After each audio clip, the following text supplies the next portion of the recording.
One fine winter day, my friend and I took a motorcycle ride across the land to check out a historical fort location to the north. It was about 50 degrees all day long. The weather started out dry and partially sunny. A nice day for a winter ride. We knew that a storm front was on the way from the west, but it was scheduled to arrive later in the day according to the very accurate weatherman and the radar map provided by the internet. Anyways, we were dressed for the weather, warm layers, and rain gear to keep us reasonably dry and happy. So the ride up was dry, and shortly after we departed to go back home, the clouds gathered and it started to rain.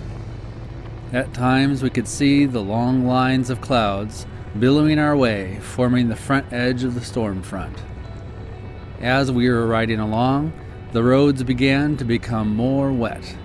At some point during the ride home, while taking corners, I noticed my rear tire slipping out a bit.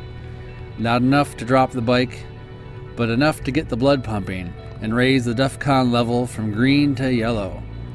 I noticed the slipping was happening on the tar snakes in the road.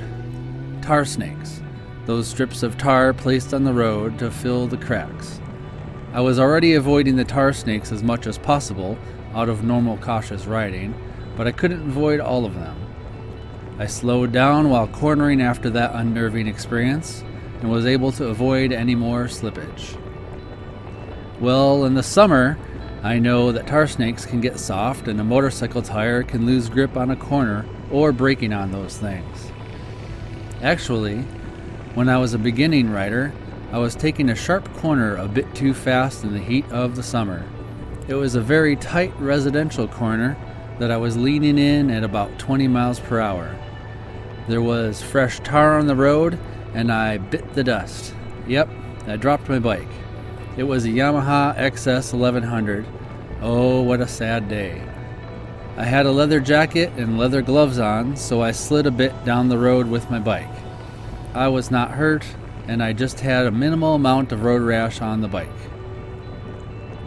After that, I definitely kept my eye out for summer tar and avoided it like rattlesnakes. Okay, back to the winter ride. During the ride up that day when the road was dry, it was not a problem riding over those tar snakes.